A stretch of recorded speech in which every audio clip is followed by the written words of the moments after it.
guys, how has everyone been doing? I know it has been a minute since I have been on my YouTube channel, and I truly, wholeheartedly apologize for that. But there's been a very good reason behind it. If you head over to my Facebook page, under Veronica Patterson, click under Veronica's addiction journey, and it will tell you why I've been away. It will tell you that I have been struggling with my addiction to gabapentin, but I have managed to cut down tremendously on what I normally take. Pat on the back, right, guys? That's right. But I'm also, trying to cut down more. That way, whenever I go to actually quit, I won't have such unpleasant withdrawals off of them. And y'all may ask, like, how does she get addicted to gabapentin? It's not a narcotic. Well, guys, I am here to tell you that gabapentin is very addicting. It's a very addicting drug. They use it for like a lot of off-brand labeled things, such as, let's get this, guys, such as addiction, withdrawals from opioids.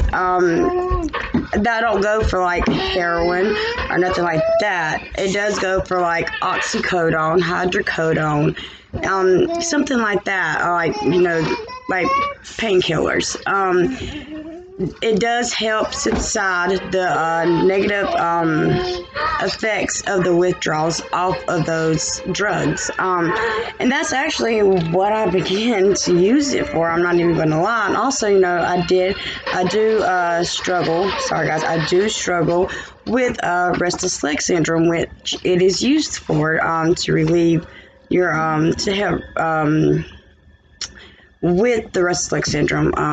Also, it's used for neuropathic pain, nerve pain, in other words. But yeah, that's what I took mine for, was for restless leg syndrome, RLS. But it's a highly addictive drug. Even though it is non-narcotic, it's very addicting. And I don't wish this addiction on my body. I would rather go through my pain pill withdrawals than to go through this withdrawal any day. Because about a month and a half ago, I did try to quit like completely cold turkey. And I'm here to tell you guys that my withdrawals, I was at a 2-week hold with this, and needless to say, the withdrawal symptoms were going just as strong as day one, when I decided to try to quit cold turkey. Just as strong, if not stronger, and I just couldn't do it, guys. I mean, I'm then having to look up, how long that it would actually take to go through the withdrawals of gabapentin. And it's like, it can last anywhere from 7 days to a month, sometimes past a month. And it's like mind-boggling at how something that is not even a narcotic could cause such tremendous discomfort. But guys, we're not going to talk about that on my YouTube channel. If you want to hear about my addiction journey, you can head over to my Facebook page, Veronica L. Patterson, and click on Veronica's addiction journey, and it will take you through my daily journey. Sometimes I don't do it, but like maybe 3 times a week, maybe all week. It just depends on how I'm feeling and if I'm up to it, but that's basically on that, guys. Anyways, today's topic, I am going to be talking on the Oklahoma City bomber Timothy McVeigh. As we all know, I'm pretty sure everybody is very familiar with this case. I'm not sure if there's much I can add to it, but I can just tell y'all what I researched on it, and the facts, the things that led up to this, or I can read you what I wrote out, basically, or what I typed out. Timothy McVeigh was made himself a very infamous person in U.S. history as for killing 167 victims and wounding probably way more. But he was the Oklahoma City bomber who went and actually blew up the MERRIAL federal building. And this happened in April of 1995. What made him want to do this, you may ask? Well, that being said, we are going to actually find out. I'm going to read it out to y'all, and I will, go from there. But he made his way into the most infamous bomber there was, basically. But anyways, guys, let's get into it. Let's go. On April 19th of 1995, a disaffected veteran named Timothy McVeigh drove a RYDER truck stuffed with explosives into downtown Oklahoma City and destroyed a federal office building, killing 168 people, including 13 children, and maiming hundreds of others. That much we do know, right, guys? We do know that much. But we also know that within 90 minutes of the bombing, McVeigh was pulled over near the Kansas border and arrested alone at the wheel of a gurgly, improperable getaway car, an ancient, spluttering rust bucket of a Mercury sedan with no license plates, which made him a sitting duck for any passing highway patrolman. How could such a callous, careful, planned attack had came to such an incourageous slapdash end? After a vast investigation headed by the FBI, 3 trials mounted against McVeigh and his co-conspirator Terry Nichols. In an avalanche of court documents, there is still no definite answer to that question.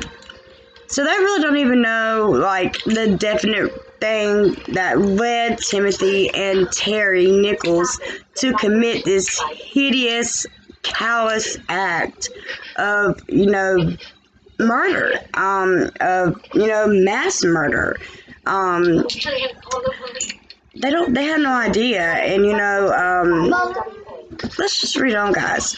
Perhaps the most striking thing about the Oklahoma City bombing, by far the most destructive act perpetrated by a homegrown assailant against fellow Americans, is not how much we learned over the past 20 years, but rather how much we still do not know to this day. Yeah. Despite the government's insistence that the case had been solved, we don't know the exact origin of the plot or how many people carried it out. The federal indictment against McVeigh and Nichols, the latter fronted the money and did most of the bomb construction for McVeigh, made specific mentions of others unknown, and when their trials were almost over, the presiding judge publicly urged the FBI and other law enforcement agencies to keep investigating. The plea fell on deaf ears. So there were others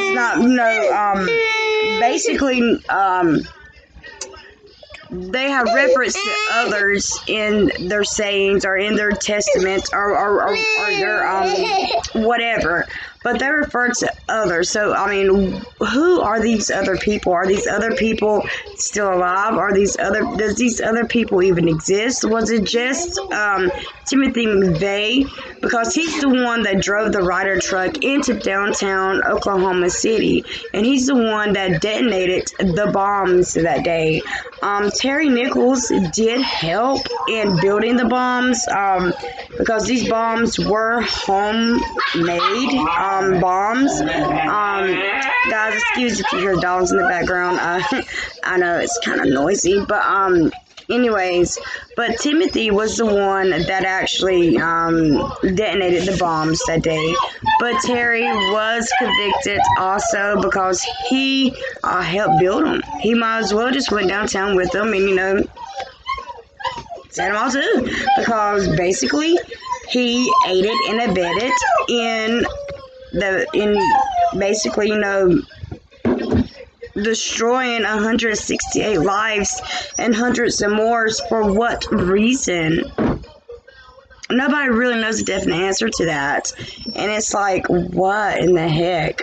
Okay, we don't know how Mcveigh and Nichols learned to build a fertilizer bomb of such size and power. Neither received more than a robustious, I can never pronounce that word, guys, explosives training when they served together in the army, and the early experiments with smaller devices were haphazard at best. We don't know the identities of the other people seen with Mcveigh on the morning of the bombing, only that more than 20 eyewitnesses were unanimous and telling the FBI he was not alone. So these 20 witnesses came forward and they mentioned to FBI that that morning, along with Mcveigh, they seen another guy or another person who they had never been able to identify to this day, which makes it so much scarier because this person is basically out here walking free amongst the fellow Americans, knowing what he or she or they have done back in 1995, knowing that they killed 19 children, excuse me guys, and killed 140 adults. I mean, but they're out here walking free among us, and who knows, it might be our next door neighbor, it could be one of our best friends, it could be one of our boyfriends, one of our girlfriends. I mean, it makes you wonder, right guys? It just makes you fills your head with such wonderment. There is no ready explanation for a different RYDER truck seen by eyewitnesses at Mcveigh's motel in Kansas and at the state park where the bomb was assembled in the week leading up to the bombing. No explanation for other people seen inside Mcveigh's motel room during the same period. No satisfaction explanation of the fact that two people were renting the bomb truck on April 17th, neither of them entirely fitting Mcveigh's description. So there likely was like at least two other people along with Mcveigh in on this, right? Because there's people that 20 eyewitnesses, guys, 20 eyewitnesses that came forward to say that he was not alone, that Timothy was not alone, that he did not act alone in this. So, what does that have to tell y'all? There was somebody probably with him, right, guys? That's right. An examination of the official investigative files on the Oklahoma City bombing, about 1 million pages of material, does little to booster the assassination of Frank Pendleton, a former FBI agent who was Oklahoma governor in 1995. But two evil men did this, and two evil men paid. So they're trying to say it was just Terry Nichols and Timothy Mcveigh, is basically what the governor tried to say. Rather, it does the opposite. The impression, confirmed by the memories of frontline investigators and lawyers of who prosecuted the case but did not speak independently about it for many years, is leads left dangling or shut down instead of being pursued with the FBI's customary vulgar. Obvious suspects were offered deals by government prosecutors, usually but not always in exchange for their testimony. Others slathered down the priority list until they was lost or forgotten. Half a dozen rifling rationals fingered as possible suspects by government informants by fellow anti-government warriors were not questioned about the bombing, even when it came clear they had lied about their whereabouts on April 19th of 1995. Shame, right, guys? A bigger issue which reemerged in the wake of the 9/11 attacks were chronic interrogi rivalry, something like that, guys. In 1995, the FBI and the Bureau of Alcohol, Tobacco, and Firearms, which also is known as the ATF, were both monitoring the rational far apart. But trust between the two was at rock bottom following a disastrous ATF raid 2 years earlier on a religious compound outside of Waco, Texas, and an assuring FBI lead sag that ended with the place burning to the ground. More than 80 people died that day. I'm pretty sure y'all heard of the infamous Waco, Texas case that involved David Koresh. I think everybody knows about that, and I think this, I think Timothy, if I am not mistaken, had a fascination or an obsession with what happened at Waco, Texas. He was basically anti-government. He did not trust the government. As you know, he served in the Army, which, actually, stop. He did serve in the Army, which also because I think it was something to do with overseas when he went, and he's seen that he was killing innocent people, that he was taking innocent people's life, which turns him against the government, wondering why he was killing these people, what did, it turned him against them, but at the same time, it turned him basically into a monster, but he turned himself into that. I mean, don't get me wrong, there are times that I question the government. Do not get me wrong. Like, what more do y'all know that I don't know? Like, y'all know something and I don't know it, and I want to know it. That's the thing. I do question our government here, because I'm not saying do not trust the government. I'm not saying that by far. I'm not saying that. There are questions about our government here.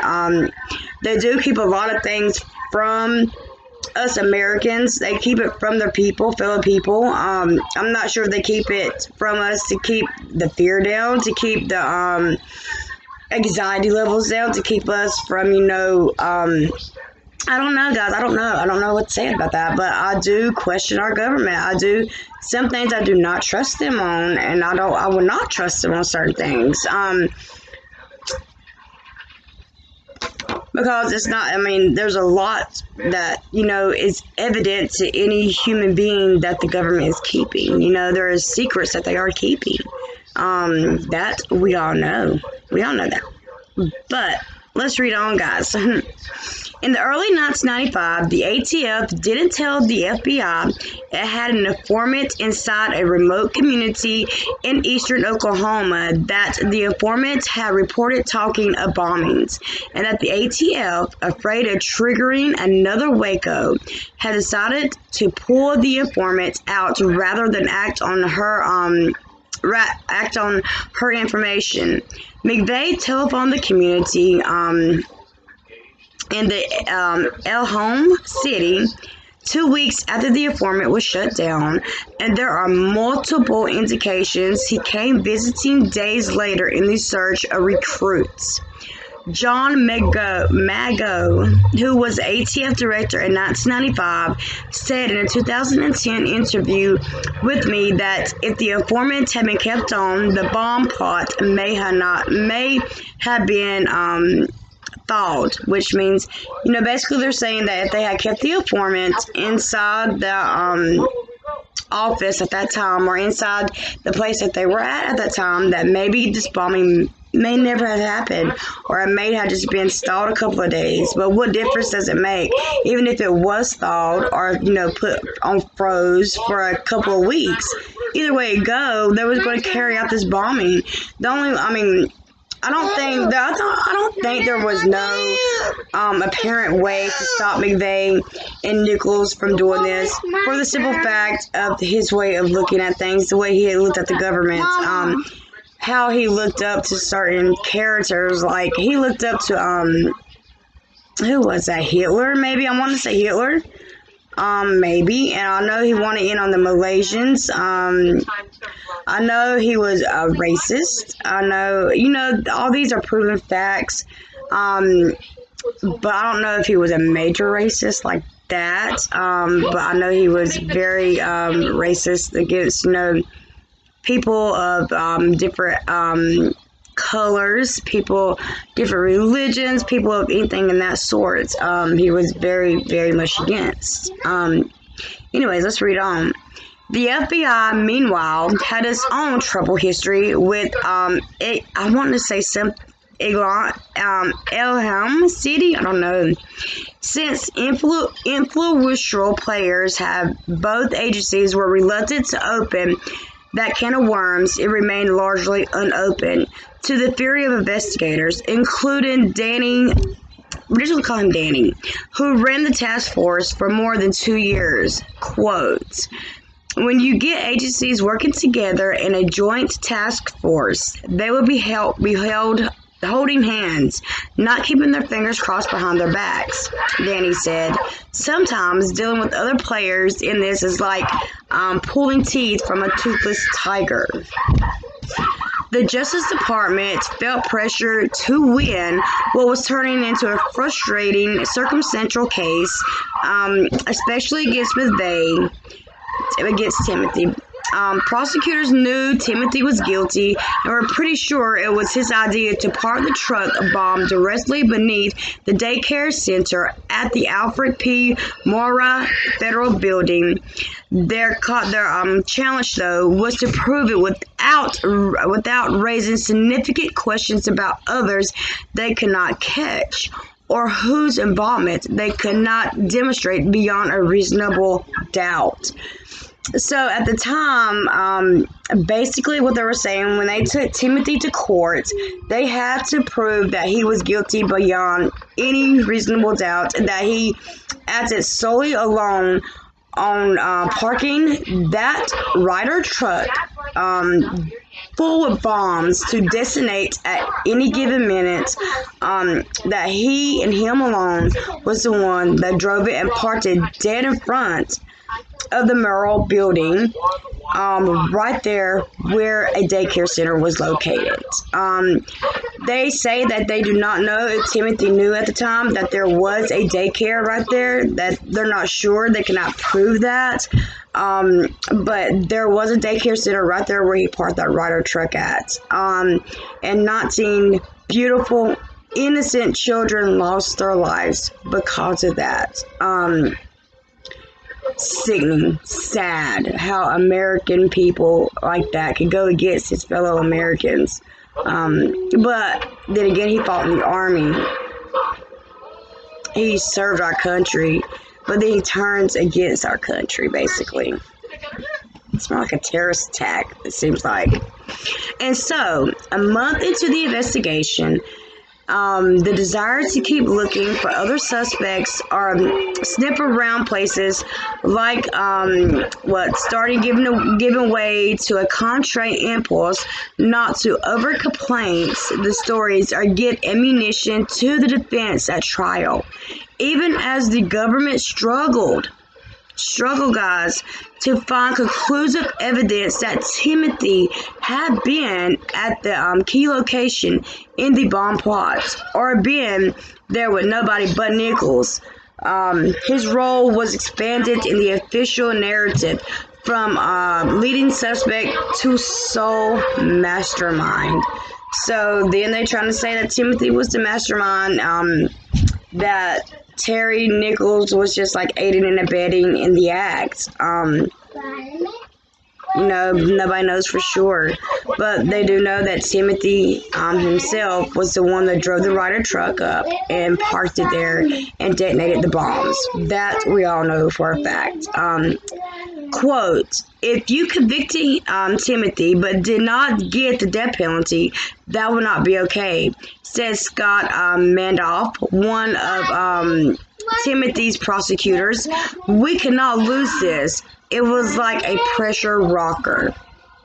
they did not lose. They did not lose, and they got exactly, you know, the death penalty. What he definitely deserved at that time. But I mean, you killed children. You killed innocent. You took lives from these people. These innocent people that was doing nothing to him, nothing at all to him. I mean, what did they do? This dude just decides he just wants to go and blow up a building full of innocent people that he don't even know, has no idea who they are, because he's not from Oklahoma. Mcveigh was from, I want to say maybe Nebraska. No, not Nebraska. Guys, I'm not going to say, because I know he's not from Oklahoma, though. I'm not going to say exact. I know he's from some small town. I'm not sure where. I don't know if it's, I don't know, guys. Maybe we'll find out on down through here. An unrepeated Timothy chose in the end to speed up his own death sentence. He waived his right to further appeals, reinforced the government's mastermind theory of the bombing with a self-book-linked account to 2 reporters, and went to the execution chamber in 2001. So he was executed in 2001, guys.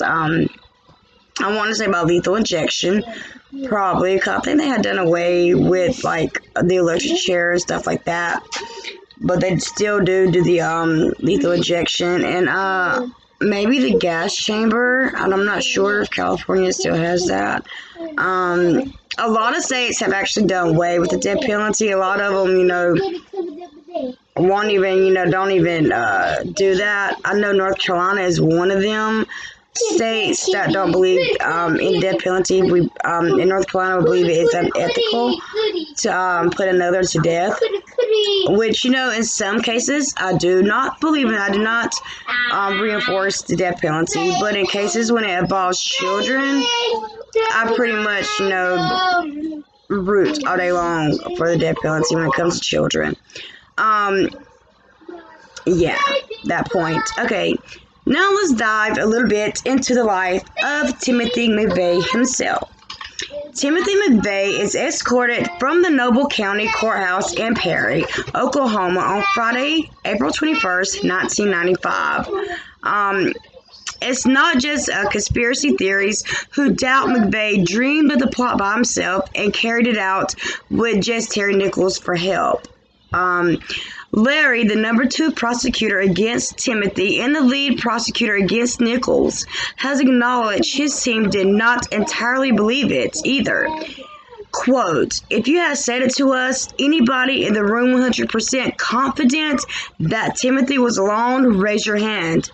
We would have to all kept our hands in our laps," Mackey told in 2010. But if the official narrative of the bombing is incomplete or wrong, what really happened?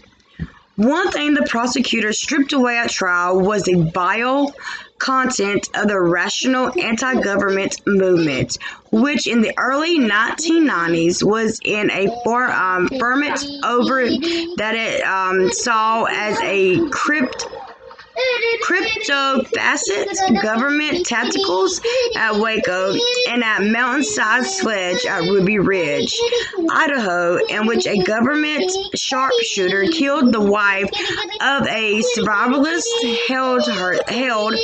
holding her 14-month-old baby in her arms. So they're talking about what happened at Waco.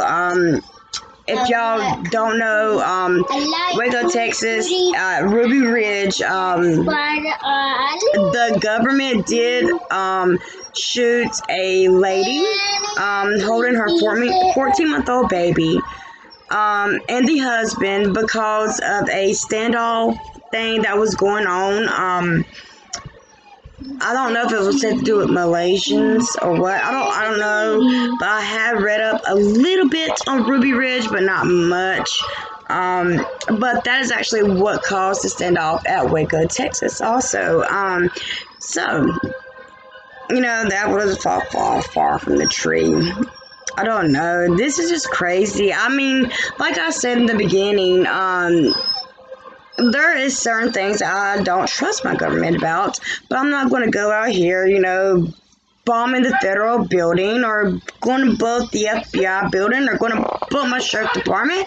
No, I'm not going to do that. That is like just so wrong on all levels because, I mean, in some facets of life, the government is here to help us, and they really do help us. And yes, they are keeping secrets from us, but guys, that is no reason to go and take 168 lives and meme over 100 some more. That is no reason at all. It's no reason.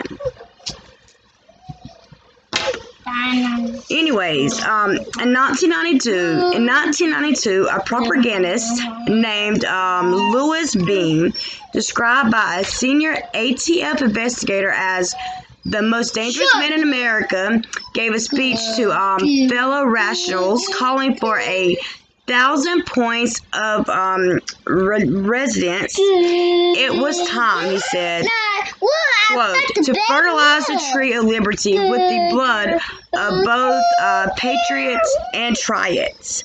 A line almost identical to the slogan Mcveigh held on his t-shirt when he was arrested. Beam advocated the format of the small sacred cells that would carry out attacks at the direction, but without the specific knowledge of the movement leadership. In 1994, Beam told a career criminal named Roy, what did we call him? We'll call him Mr. Bird. Mr. Bird, who later told the FBI that something big would happen in Oklahoma City, Denver, or Dallas on April 19th, 1995, the second anniversary of the fire that ended the Waco sled. You know, ended at Waco. Quote, they got some kid who's going to do something, Beam reportedly said. The government never interviewed Beam to find out more. Terry Nichols is led from the Pittsburgh County Courthouse in McAlester, Oklahoma in August 2004. The original plan, according to several sources, including an FBI informant, had been to blow up not the MERRIAL building, but the federal courthouse next door. The two buildings shared an underground garage, and Timothy's crew was supposed to plant the bomb there, much as had planted a fertilizer bomb beneath the World Trade Center in New York City 2 years earlier, an attack Mcveigh had studied and vowed to improve upon. The RYDER truck was seen downtown around 8 a.m., 50 minutes before Timothy later claimed to have arrived, but could not get into the garage because the truck was too tall. A clamorous miscalculation confirmed to The Guardian by both senior government services and members of the rational far right.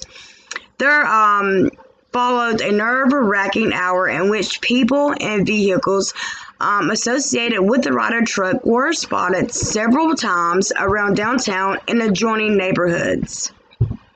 Plan B was apparently to park the truck in an alley between the federal courthouse and the old post office building, site of Oklahoma's main bankruptcy court, but the truck had to be backed out of the alley at multiple sources because a U.S. Marshal Service truck was already there dropping off a prisoner. So the original plan was no better but to blow up the courthouse, and they couldn't get to the courthouse because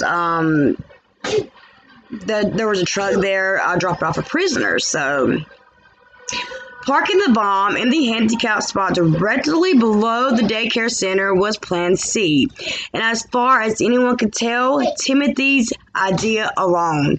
If, as seems likely, Timothy was left suddenly alone at this point.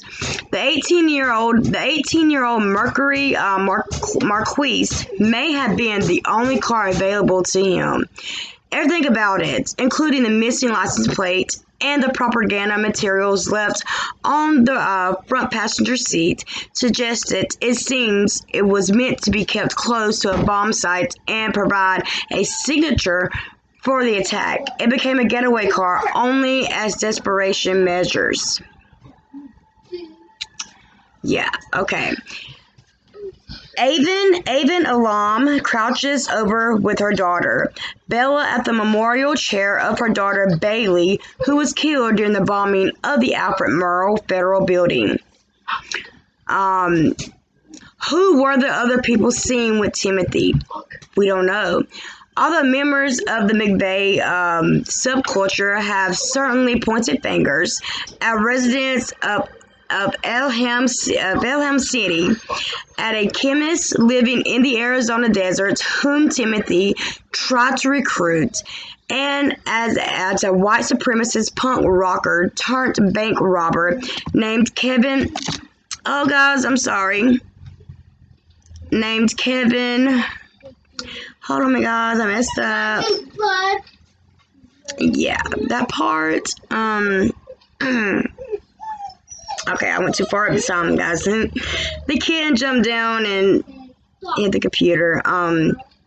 Okay, as a white supremacist punk rocker turned bank robber named Kevin McCarthy, who tried twice to the FBI about his whereabouts on April 19th, but whose information was not shared with the bombing task force because he was being relied upon as a government witness to the bank robbery case.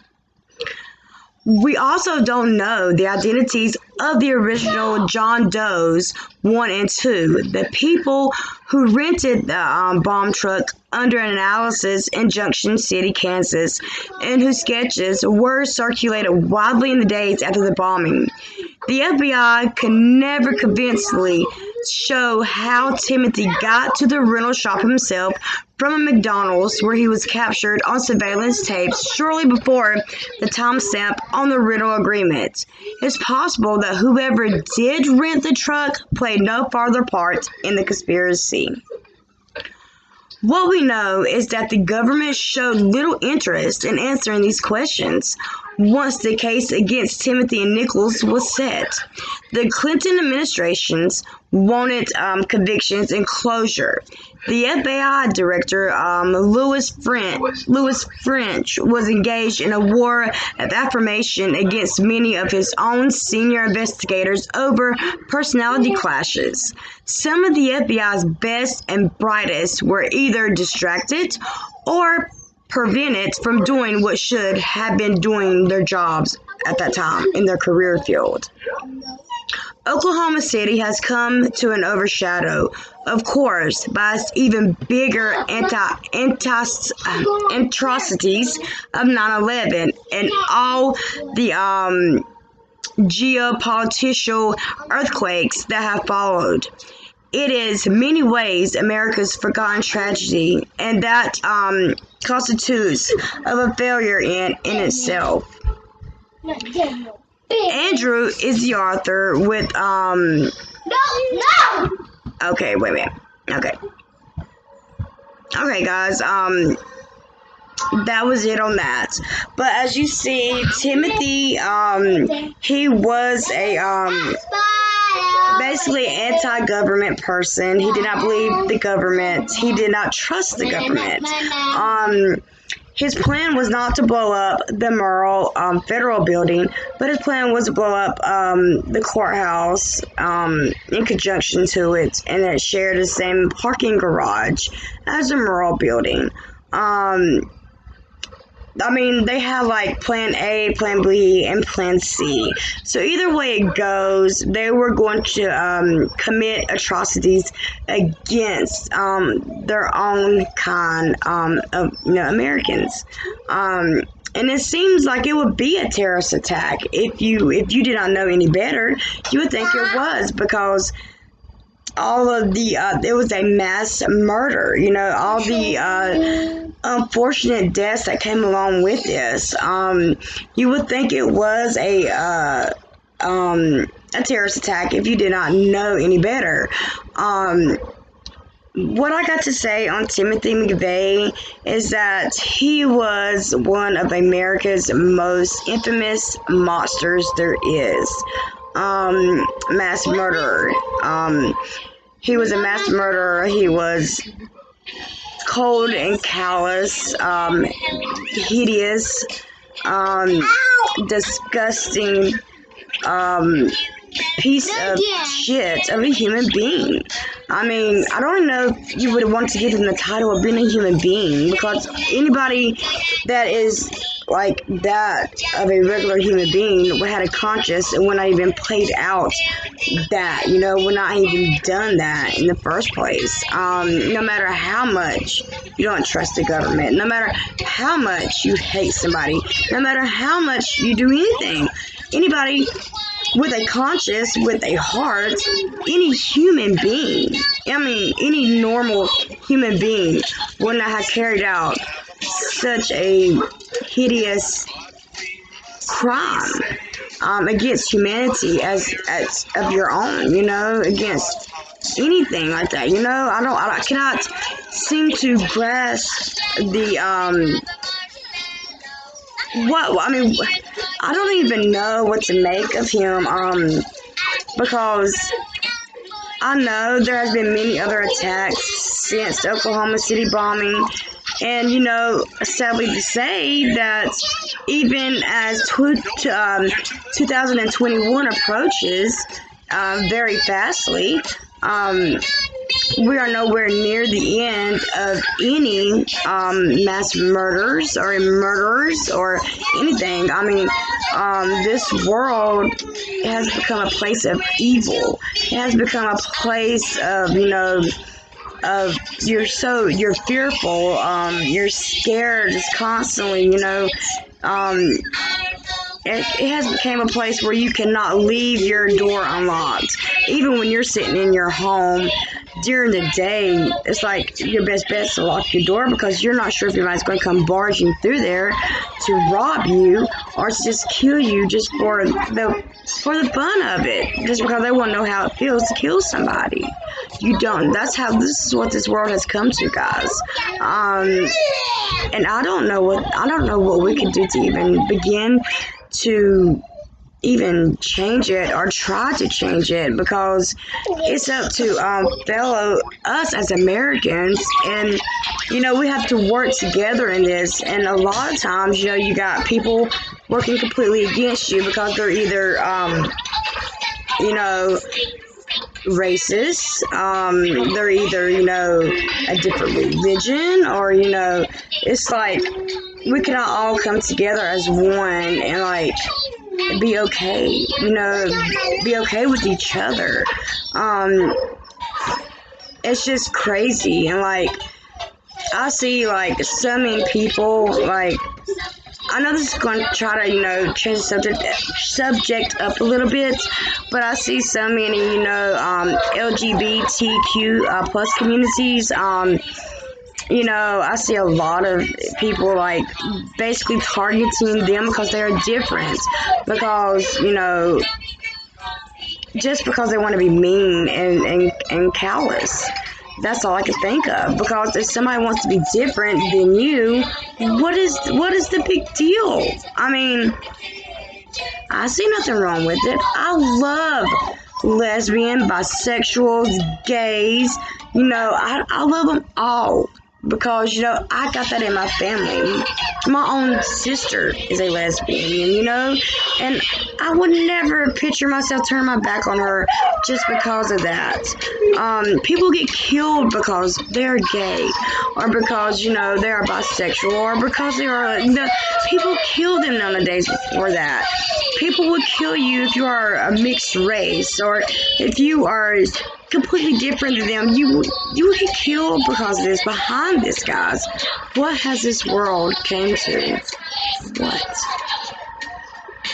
A complete, utterly failure. That's what this world has come to. It's hard to say like that, guys, but it has. Anyways, guys, that is enough of me ranting on today. Hope you enjoy this case. If you do seem to enjoy and want more content, hit that subscribe button, hit that thumbs up button, and let's get my channel rolling, guys, because there are more content to come. I hope you enjoy. Anyways, remember, stay kind, stay beautiful, and always, always put God first. Anyway, guys, I am out of here. Good night. Mwah.